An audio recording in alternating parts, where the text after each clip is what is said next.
एक समय में वैकुंठपुरम नामक एक गांव में वह और पार्वती नामक पति पत्नी रहते थे। एक समय में वो बहुत अमीर थे,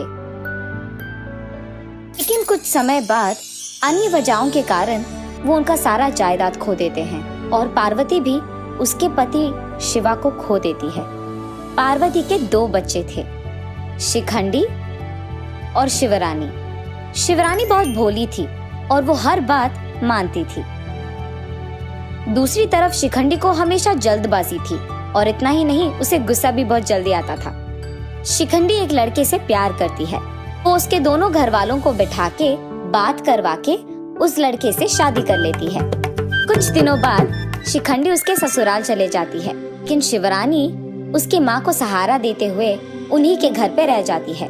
ऐसे कुछ दिन बीत जाते हैं। जैसे जैसे दिन बढ़ते गए, ऐसे ही पार्वती का सेहत भी बिगड़ता गया और क्योंकि माँ की हालत ठीक नहीं है, शिवरानी उसकी माँ के साथ हर वक्त रहते हुए, उनके हर काम करते हुए उनकी अच्छी देखभाल करती है। फैसला करती है कि उसके पास मौजूद संपदा को दोनों बेटियों को देना चाहती है। इसीलिए वो उसकी बड़ी बेटी शिखंडी को बुलाती है। अपनी माँ की इस हालत के बारे में सुनते ही शिखंडी डर के मारे भाग के माँ के पास पहुँचती है और वहाँ अपनी माँ को उसी हालत में देख को बहुत दुखी होती है। रानी और शिखंडी रोने लगते हैं। बेटी, मुझे समझ में आ गया कि ये मेरे आखिरी दिन है, इसीलिए तुम्हें एक आखिरी बार देखने का मन कर रहा था। इसके बाद तो कुछ भी हो जाए, मुझे कोई परवाह नहीं। हमारे पूर्वजों के बारे में तो तुम दोनों को पता ही है। वो बहुत अमीर थे। उसके बाद कुछ कारणों की वजह से हमारी पूरी जायदाद चली गई। उसके बाद अगर मैंने कुछ बचाया है तो वो सिर्फ ये 2 चीज हैं। इसमें 2 हार हैं। पहला वाला एक सोने का हार है, कम से कम 10 तुलों का होगा। दूसरा एक मनी हार है, ये हमारे पूर्वजों से मिलते आ रहा है। हाँ, ये हमेशा मेरे ही गले में था। ये कुछ 2 तुलों का होगा। इन दोनों में जिसको जो लेना है तुम ही फैसला करो, लेकिन याद रखना, इसमें मौजूद कीमती चीज सिर्फ निस्वार्थी को मिलते हैं। अच्छे से सोच समझकर फैसला करना बेटी। दोनों खूब समझकर एक फैसला करते हैं। पहले बड़ी बेटी शिखंडी, माँ, स्वार्थ की तो कोई बात नहीं है, लेकिन इसमें मौजूद 10 तुलों का हार मुझे चाहिए। उसके बाद छोटी बेटी शिवरानी यही चाहती थी कि पूर्वजों से आता हुआ ये हार उसी को मिले, क्योंकि उसके अनुसार उससे ज्यादा कीमती चीज और कोई हो ही नहीं सकती।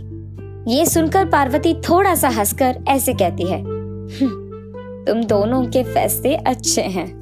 ये कहकर उन दोनों को एक एक हार देती है। उसके बाद शिखंडी वो हार लेकर धीरे से वहां से चले जाती है। रानी, इधर आओ बेटी। मुझे बहुत दुख हो रहा है कि मेरे जाने के बाद तुम अकेली पड़ जाओगी। दुख इस बात की है कि मैं तुम्हारे लिए कुछ नहीं कर पाई, कम से कम तुम्हारी शादी भी। लेकिन याद रखना बेटी, अच्छों को अच्छा ही होता है। ये कहकर वो गुजर जाती है। एक तरफ शिखंडी का जीवन बहुत ही अच्छा होता है। उसका पति एक अच्छा व्यापार भी शुरू करता है और खूब पैसे कमाता है। कुछ दिन के बाद शिवरानी की शादी भी पक्की होती है।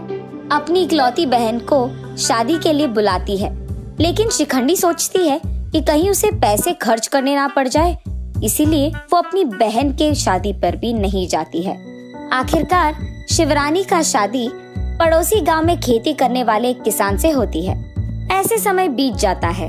बुरी किस्मत के कारण उस साल बारिश बहुत ज्यादा गिरता है और उसी कारण किसानों के सारे खेत सत्यानाश हो जाते हैं। खेती के लिए लाए पैसों को चुकाने के लिए उनके पास पैसे ना होने के कारण शिवरानी और उसके पति दोनों सोचते हैं कि कर्ज कैसे चुकाएं। रानी, तुम्हारी बहन शहर में अच्छी स्थिति में है ना? उससे कुछ पैसे मांगेंगे क्या? इसके बाद जो फसल आएगा ना, उसमें उनके पूरे पैसे चुका देंगे। जैसे ही शिखंडी को ये बात पता चलती है, अयो, हमारे पास कहाँ है पैसे, ऐसे झूठ बोलने लगती है। ये सुनकर रानी निराश होके चुपचाप खाली हाथ अपने घर वापस चले जाती है। 10 दिन बाद शिखंडी के पति ने जो व्यापार लगाया था उसमें नुकसान आने के कारण वो पैसे खो जाते हैं। सबको पैसे वापस लौटाना था। दूसरी तरफ रानी अपने पति को ऐसे देख नहीं पाती थी, इसीलिए वो फैसला करती है कि उसकी माँ के दिए हुए मणिहार को बेचकर वो पैसे चुका देगी। हार को बेचने जब दुकान जाती है तब दुकानदार इस हार को देखकर ऐसे कहता है, बेटी रानी, इस हार में एक बहुत कीमती वज्र है। उसका मूल्य कम से कम 1 करोड़ का होगा। आप अब गरीब नहीं रहोगे। ये सुनकर शिवरानी बहुत खुश होती है। उसी खुशी में उसे अपनी माँ की बात याद आती है, कीमती चीज निस्वार्थों को ही मिलता है। आए हुए उन पैसों से उसके सारे कर्ज चुका देती है। ये बात जानकर शिखंडी उसके कर्ज चुकाने के लिए मदद मांगने के लिए शिवरानी के पास जाती है।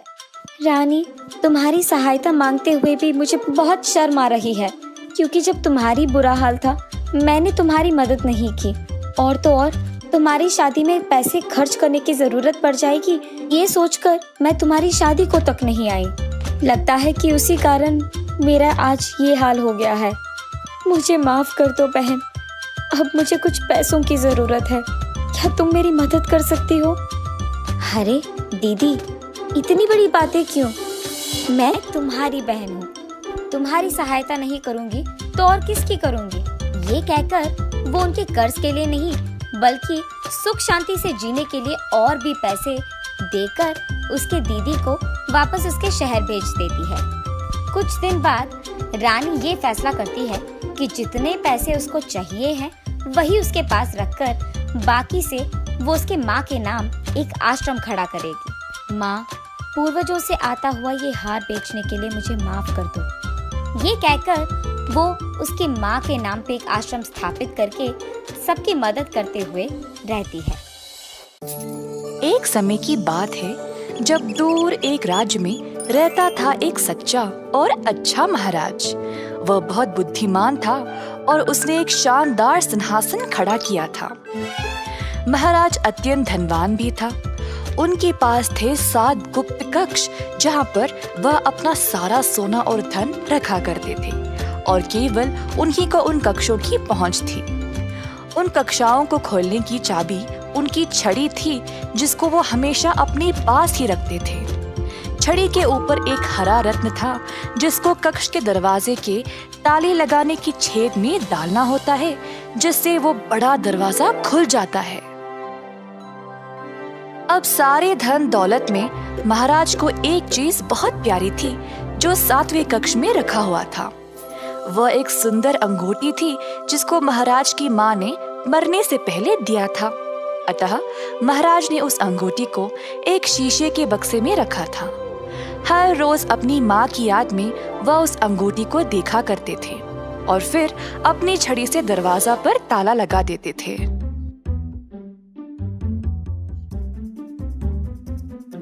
उसी राज्य में देव नामक एक व्यक्ति रहता था। देव एक चोर था।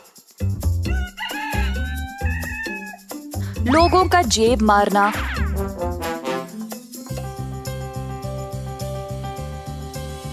और छोटी मोटी चोरी दुकानों से करना उसका काम था। मगर अब देव इन छोटी मोटी चोरियों से ऊब गया था। अब कुछ बड़ा करना चाहता था, अमीर बनने के लिए। अब एक ही जगह इस लायक थी, महाराजा का महल।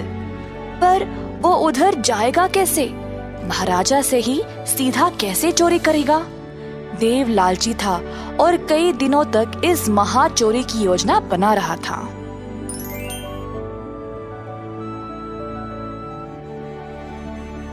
एक दिन देव महल के इर्द गिर्द घूम रहा था जब उसकी मुलाकात उसके एक बचपन के दोस्त से हो गई जो अब एक महल का पहरेदार था। प्रणाम मेरे दोस्त, कैसे हो? बहुत खूब देव, अब मैं राजमहल के दरवाजे की पहरेदारी करता हूँ। बहुत समय के बाद हम मिले हैं, तो तुम क्या करते हो? देव ने सोचा कि यही मौका है अंदर घुसने का। दरअसल मैं एक लेखक हूँ और हमारे राज्यों की अनोखी सुंदरता के बारे में लिख रहा हूँ। मैं दूर दूर तक यात्रा करता हूँ और उन जगहों के बारे में, उनका खाना पीना, उनके संस्कारों के बारे में लिखता हूँ। अब मेरा अगला विषय महाराज के इस किले के बारे में है और उसके वास्तुकला के बारे में। और मैं महाराजा को प्रशंसा करना चाहता हूँ ऐसा अनोखा महल बनाने के लिए। इसीलिए मैं यहाँ जानकारी के लिए आया था, परंतु इधर कोई मेरी सहायता के लिए है ही नहीं। इस महल के कई अनोखे चमत्कार हैं। मैंने तो ये भी सुना है कि इधर 7 गुप्त कक्षाएं हैं जहाँ पर महाराज अपना सारा खजाना रखते हैं। अच्छा, ये तो काफी अनोखा लगता है। और कुछ बता सकते हो तुम मुझे? अरे हाँ, और इन कक्षाओं के बारे में तो बहुत लोग जानते हैं, पर बहुत कम को पता है कि इन कक्षाओं को केवल महाराज की छड़ी से ही खोला जा सकता है। ओह, वही जिस पे हरा रत्न लगा है। वाह, मुझे तो पता ही नहीं था। हाँ, वही। खैर, उम्मीद है तुम्हें कुछ तो जानकारी मिल गई। अब मैं चलता हूँ, फिर मिलेंगे देव। देव ने अपने दोस्त को अलविदा कहा और वापस घर चला गया। देव ने सोचा कि ये 7 कक्षाएं तो बहुत हो जाएंगे, तो अब उसको एक कक्षा चुनना पड़ेगा जिससे उसका सारा जीवन संवर जाएगा। पर महाराज की छड़ी को वह चुराएगा कैसे? देव ने एक योजना बनाई 7वें कक्ष की चोरी करने का। बीच रात का समय था। देव महल के अंदर घुस गया जब उसका पहरेदार दोस्त दरवाजे पर सो गया था। देव ने महाराज के कमरे की ओर देखा और एक रस्सी को दीवार पे लगे एक डंडे पर डाला और खुद को ऊपर खींचने लगा। खिड़की से झांक के देखा तो महाराज सोए थे। धीरे से वह कमरे में आया और वही थी छड़ी। देव ने छड़ी ली और महल की सीढ़ियों से कक्षों तक पहुंच गया, परंतु हर एक कक्ष पर एक पहरेदार था। देव ने कुछ जानवर की आवाज निकाली और पहरेदार देखने चले गए कि वह है क्या। तुरंत देव 7वें कक्ष की ओर गया और छड़ी से दरवाजे को खोल दिया। देव ने अपना भोरी निकाला और जितना हो सका उसमें डाल दिया। शीशे के बक्से वाली अंगूठी भी उठा लिया और जल्दी से दरवाजे को बंद करके वहां से चला गया। अगले दिन महाराज जब नींद से जागे तो हैरान परेशान हो गए। उनकी छड़ी लापता थी और कक्ष में जाके देखा तो उनकी माँ की अंगूठी भी गायब। महाराज आग बबूले हो गए, पर उनको पता था कि चोर को कैसे पकड़ा जाए। तुरंत उन्होंने एक पत्र लिखा अपने राज्य के लिए। मैंने अपनी सबसे कीमती चीज खो दी है, एक अंगूठी, और किसी ने उसको चुराया है। अगर किसी को भी ये मिले तो मुझे वापस लौटा दे और बदले में उसको ढेर सारा खजाना भेंट में दिया जाएगा। कई दिनों तक बहुत लोग आगे आए नकली अंगूठियों के साथ, पर महाराज अपनी माँ की अंगूठी को अच्छे से पहचानते थे, तो सबको वापस भेज दिया करते थे। जब ये खबर देव तक पहुंची तो उसने देखा कि वो अंगूठी तो उसी के पास थी। देव को अब और खजाने की लालच लग गई। ये तो कोई पुरानी अंगूठी लगती है। मैं महाराजा को बोलूंगा कि मुझे कहीं मिली और फिर भेंट में दिया खजाना भी ले आऊंगा।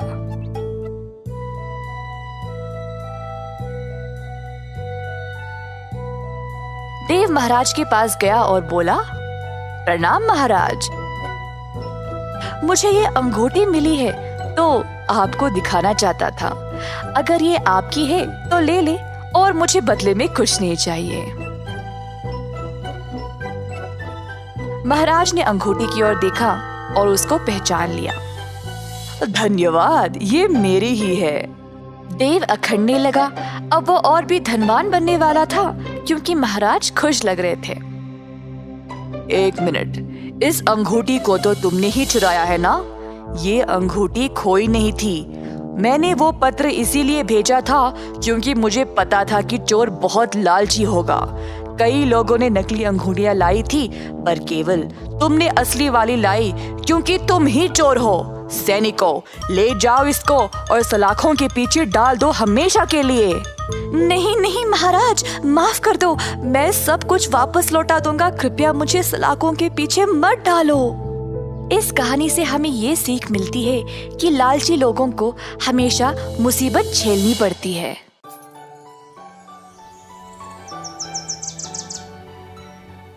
वाराणसी नामक एक शहर में था एक जवान लड़का देव, जो अपनी विधवा माँ के साथ रहता था।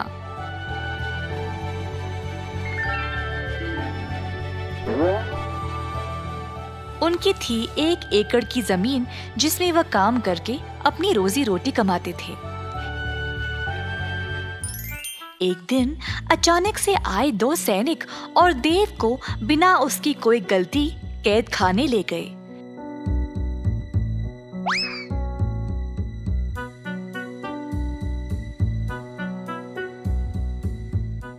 देव की माँ ने सैनिकों से बहुत भीख मांगा, पर उन्होंने उनकी बात नहीं सुनी और उसको कैद खाना ले गए।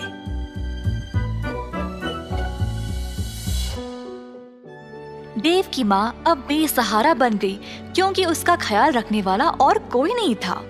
इन सब की वजह से अब खेती का काम भी रुक गया। इसी तरह दिन बीत गए और सारा खेत सूख कर नष्ट हो गया। कमाने का उनका यही जरिया था और अब माँ के पास कोई खाना भी नहीं बचा। देव की माँ को समझ नहीं आया कि वह क्या करे। वह अपने बेटे से बात करना चाहती थी, शायद वो उसको बताए कि वह क्या करे। देव की माँ गई एक गुरुजी के पास एक पत्र लिखने में उनकी मदद मांगने। गुरुजी, मेरे बेटे को बंदी बनाया गया है बिना उसकी कोई गलती के। अब मेरा ख्याल रखने के लिए कोई नहीं रहा। कृपया आप देव के लिए मेरी तरफ से एक पत्र लिख दें। देव की माँ, आप जैसा चाहे मैं वैसा ही करूँगा। आप हौसला रखिए, सब ठीक हो जाएगा। गुरु ने पत्र लिखा।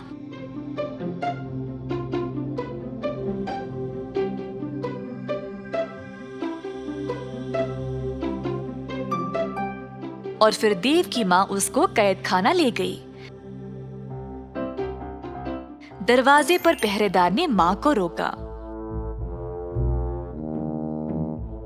कौन हो तुम? मैं ये पत्र अपने बेटे देव को देना चाहती हूँ।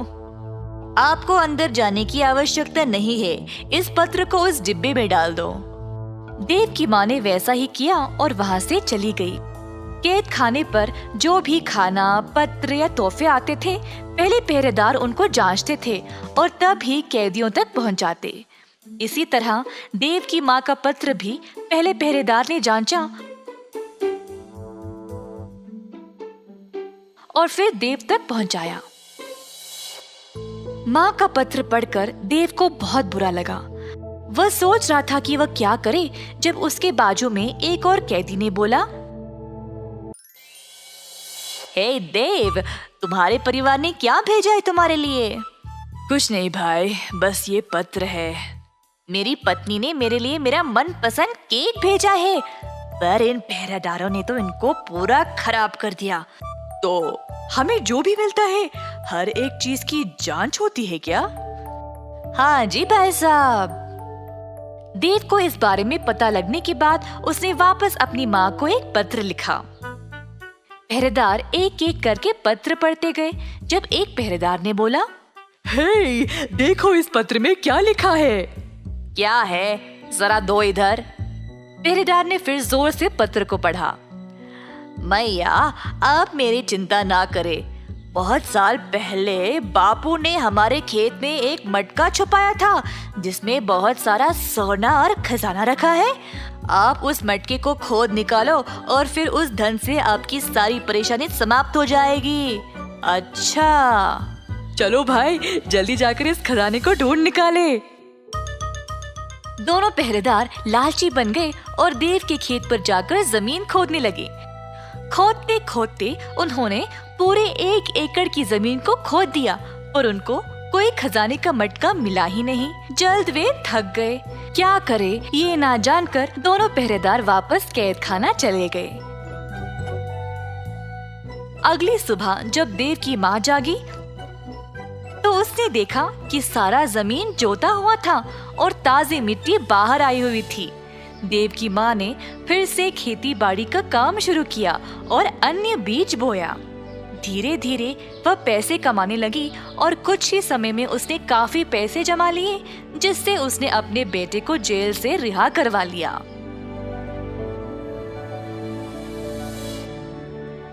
अगर मन से कोई चीज चाहिए होती है तो उसको पाने के लिए कोई ना कोई रास्ता निकल आता है।